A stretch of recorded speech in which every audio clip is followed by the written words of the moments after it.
राम राम जी मित्रों, आज हम भगवद गीता के अध्याय 4 श्लोक 19 और 20 में प्रवेश करेंगे। भगवान श्री कृष्ण श्लोक 19 में अर्जुन से कह रहे हैं,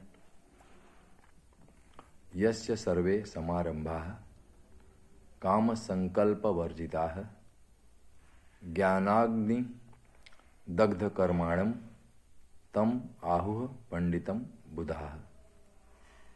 और हे अर्जुन, जिसके संपूर्ण शास्त्र सम्मत कर्म बिना कामना और संकल्प के होते हैं तथा जिसके समस्त कर्म ज्ञान रूप अग्नि के द्वारा भस्म हो गए हैं, उस महापुरुष को ज्ञानी जन भी पंडित कहते हैं।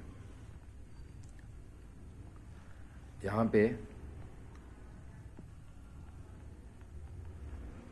कर्म को बिना कामना और संकल्प के साथ किया हुआ होना चाहिए, ऐसा कृष्ण समझा रहे हैं। और वे ये बता रहे हैं कि जिसके समस्त कर्म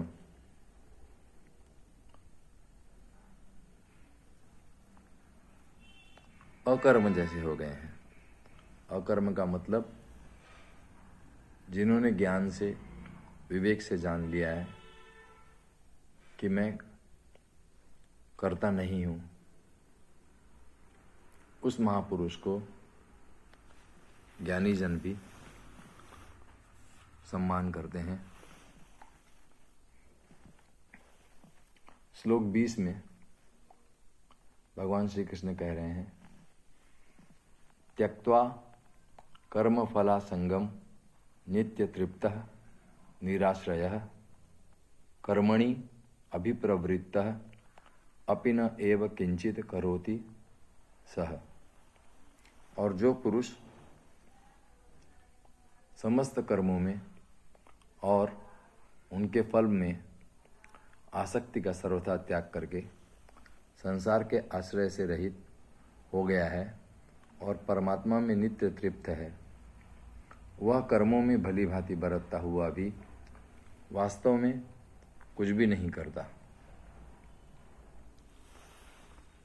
फिर से यही बात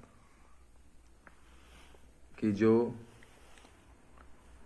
कामना से रहित कर्म कर रहा है, कामना से रहित का अर्थ है कि अपने कर्म को निस्वार्थ भाव से कर रहा है, उसे फल में आसक्ति नहीं है,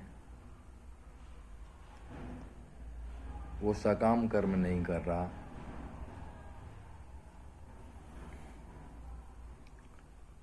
और वो तभी संभव है जब आपने सब परमात्मा को समर्पित कर दिया। जैसे नानक देव जी व्यापार में कर्म करते हुए जब 13 की गिनती आती है तो वहाँ पे ठहर जाते हैं और वो कहते हैं 13, यानी कि जो कुछ भी है वो सब उस परमात्मा का है। तो जो भी कर्म आप परमात्मा को समर्पित करते हुए करते हो, वो कर्म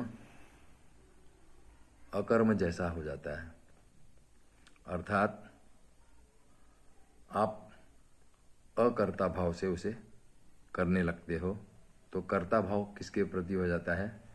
वो परमात्मा ही करता है, ऐसी समझ विकसित होती है। तो जब ये समझ विकसित हो जाए कि जो भी कर रहा है वो परमात्मा कर रहा है, तो हमारे द्वारा जो किया हुआ कर्म है वो भी परमात्मा का ही हो जाता है। इसी भावदशा को भगवान श्री कृष्ण अर्जुन को समझा रहे हैं।